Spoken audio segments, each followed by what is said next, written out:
Father's Day has always had its own rhythm in my family. It's not extravagant, not the kind of thing you see in commercials with balloons and backyard grills. It's quieter, smaller. My dad likes it that way. He just wants everyone together, sitting at the same table, eating the kind of food that makes you loosen your belt halfway through. And so, like every year, we gathered at my parents' house, the same dining room, the same oak table that has scratches from decades of elbows, cups, and arguments that never got fully resolved. The smell of roasted chicken drifted out from the kitchen, mingling with garlic bread and something sweet, my mom's apple pie cooling on the counter. I could hear the steady clinking of dishes as she moved around, humming a tune I didn't recognize. My dad sat in his usual place at the head of the table, already beaming, already happy just because all his kids and grandkids were under one roof. It should have felt peaceful, and in some ways it did. The chatter of cousins in the living room, the faint buzz of the TV that no one was really watching, the sound of my dad's laugh echoing when someone told a joke. It was warm, familiar, safe. But under all of that, there was this quiet hum of tension. Maybe it's because I knew what was coming. We all did, if we're being honest. It's like waiting for thunder after lightning. You see the flash, and you just brace yourself for the sound that follows. My sister, my golden child, Wall Street sister.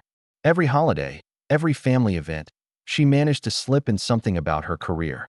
Some story, some humble brag that wasn't really humble at all.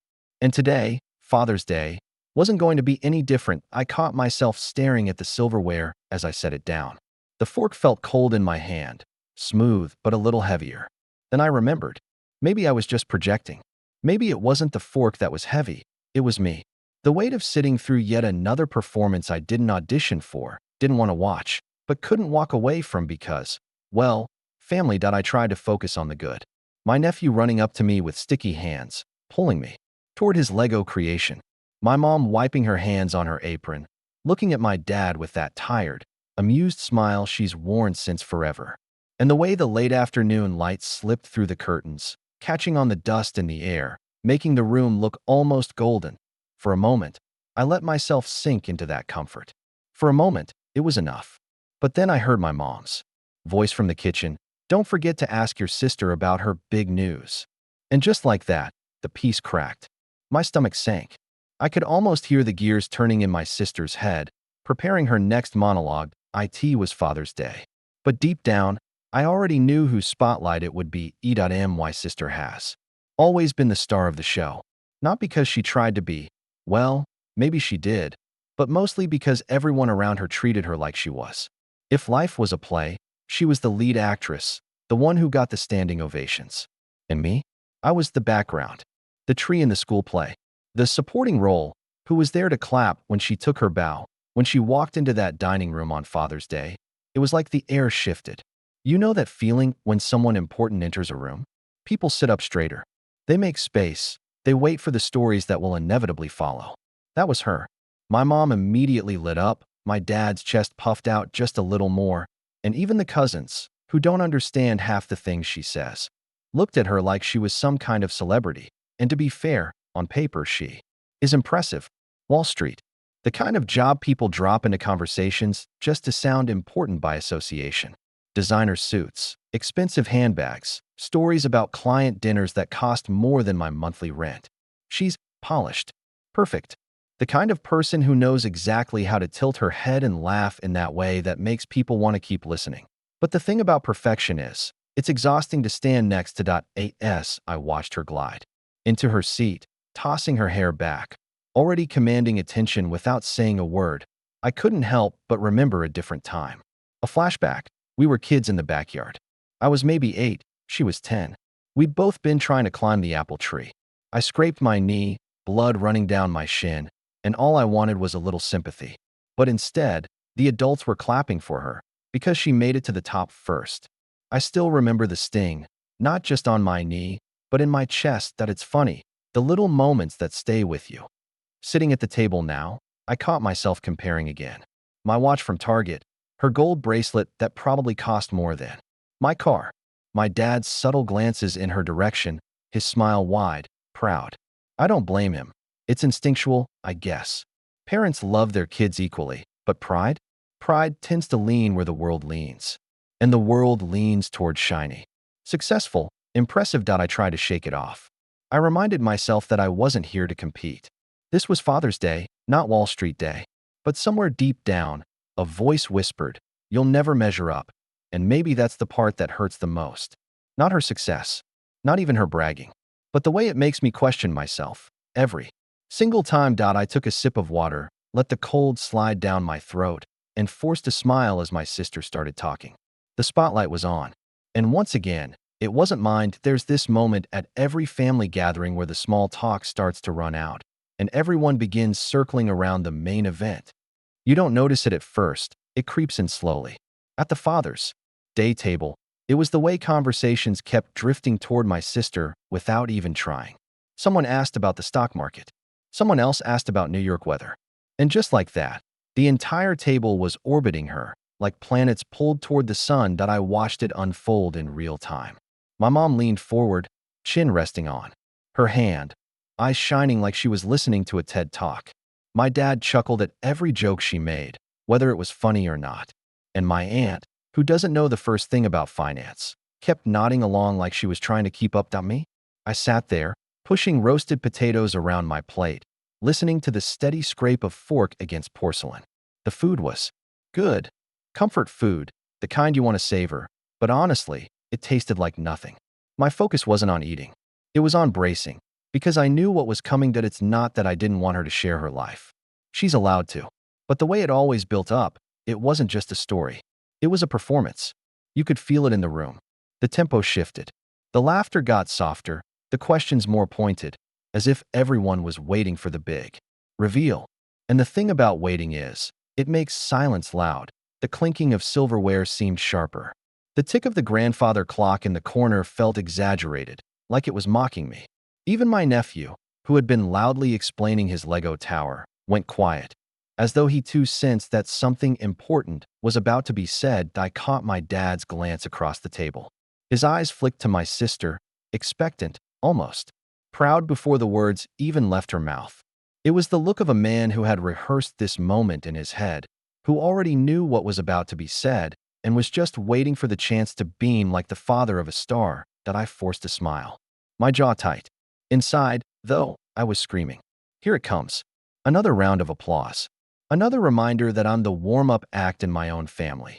Funny thing is, when you know the punchline before it's delivered, it doesn't soften the blow. It just makes you clench harder, waiting for impact. And so, the stage was set. My sister at the center, the table leaning in, my dad ready to laugh, my mom practically glowing. And me, silent, invisible, already shrinking before the words even came. The brag was only seconds away. I could feel it. And then, it happened. The table went quiet in that way where everyone pretends they're still eating, but really, all ears are tuned to the same channel. My sister set down her glass of wine, crossed one leg over the other, and leaned in with that polished confidence she's perfected over the years. And with a little laugh, half playful, half smug, she said at asterisk, "Not everyone can handle success on Wall Street." Just like that. 16 words. But they hit harder than any insult she could have thrown at me directly. The silence that followed was sharp, like the moment before a glass shatters on the floor. Forks froze midair. My mom's smile stretched wider, like she didn't even hear the condescension buried inside the line. My dad chuckled. Of course he did, like it was just witty banter. But me? It was like my chest collapsed inward. I replayed the words in my head, each repetition burning more than the last.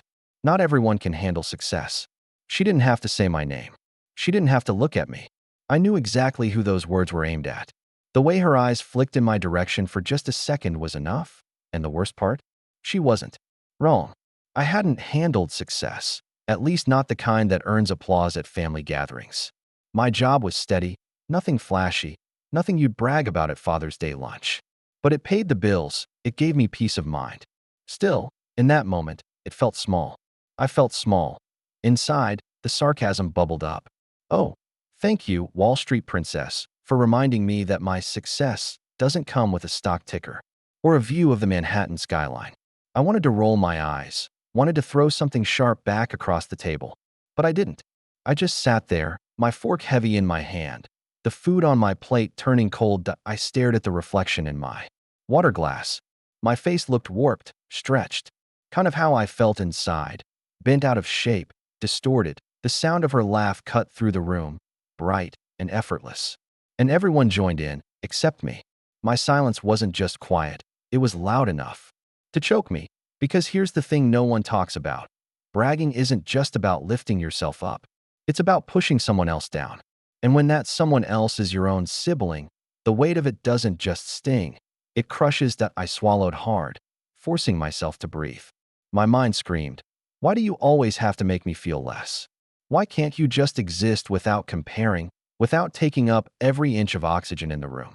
But all that stayed locked in my chest. Outwardly, I did what I always do. I stayed quiet. The performance was hers. I was just part of the audience. After my sister dropped her little Wall Street grenade, the table reacted the way it always does. A few laughs, a couple of impressed nods, my dad swelling with pride like he personally closed $1 billion deal. It was the same routine, over and over again. But then, Grandpa didn't laugh. That he didn't nod. He didn't even move. He just sat there, still as a stone, his fork resting on his plate, his hands folded like he was holding something heavy inside them. For a moment, I thought maybe he hadn't heard her. But no, Grandpa heard everything. He always did. The pause was so noticeable it cut through the room. You know how silence can feel louder than sound? That was it. Everyone else chuckled, but his quiet sat there like a weight. No one wanted to acknowledge that I watched him, and I couldn't look away. His eyes weren't angry, but they weren't amused either.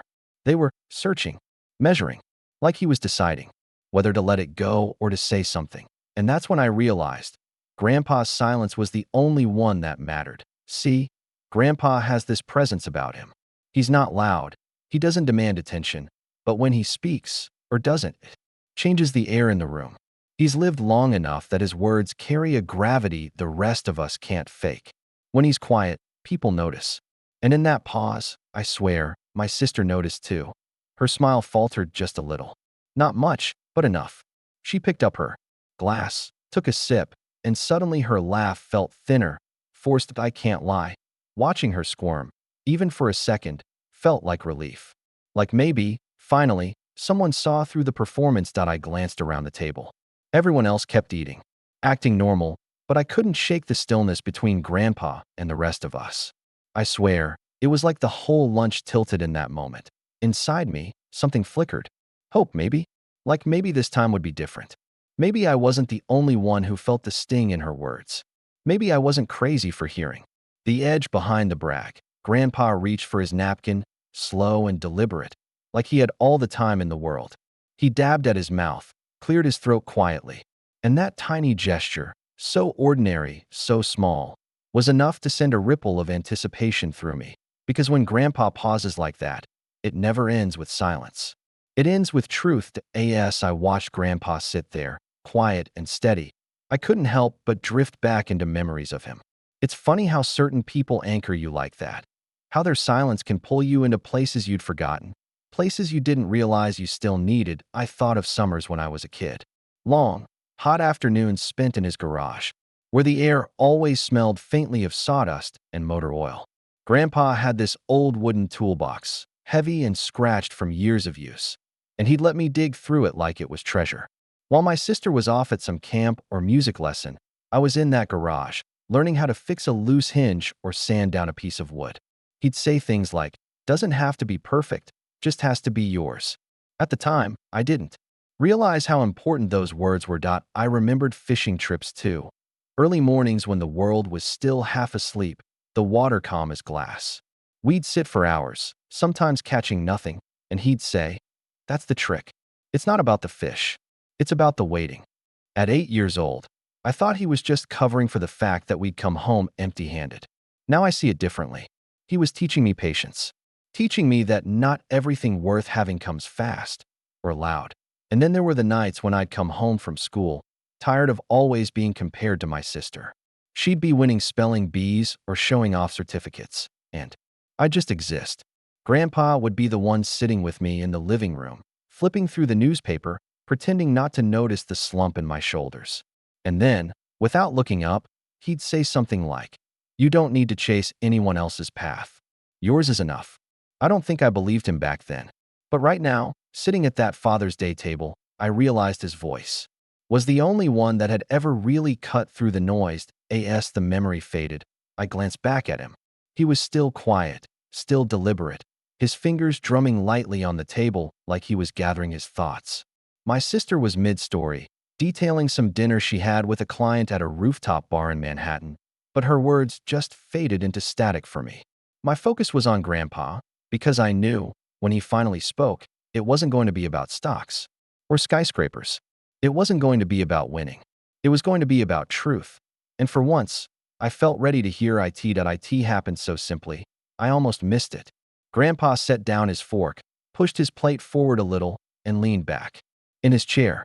The room didn't go silent immediately. My sister was still mid-sentence, talking about something with market volatility, like she was lecturing a room full of interns. But slowly, people noticed. They always did. Grandpa cleared his throat. Low and steady. That sound alone was enough to make everyone turn. My sister stopped, mid-sentence. Her mouth opened just slightly like she wasn't sure if she should keep going.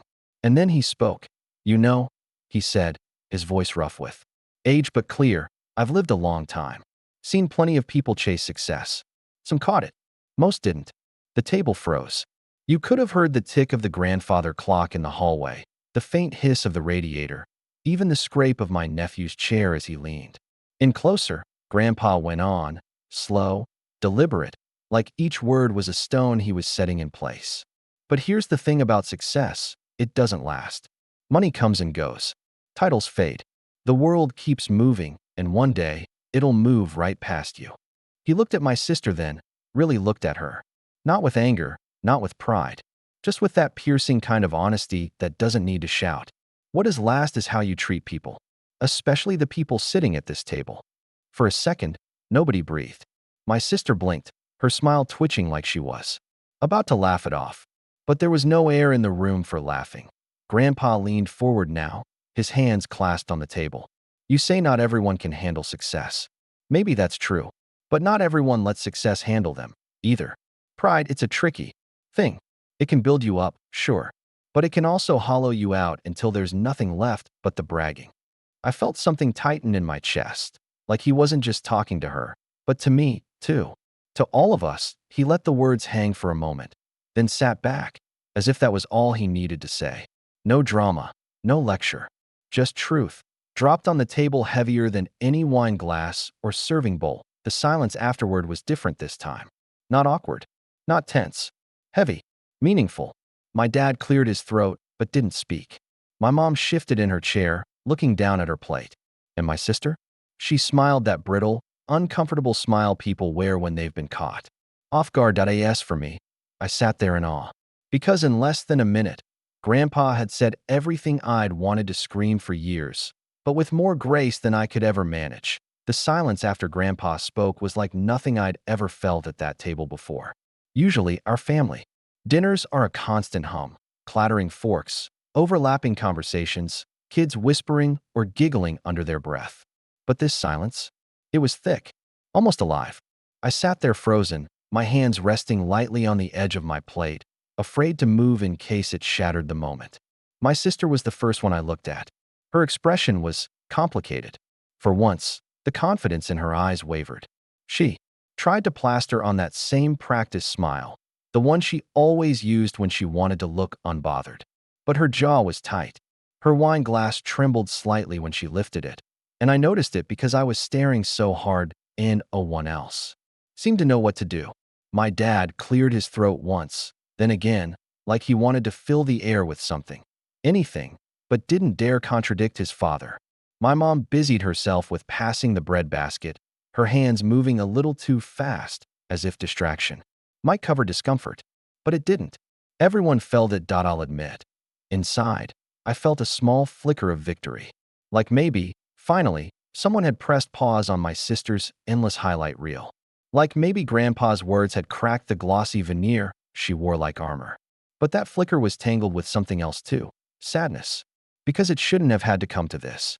It shouldn't take Grandpa stepping in for me to feel visible. I stared at my plate, the roasted potatoes smeared across the porcelain, and thought about how many times I'd sat here, invisible in plain sight.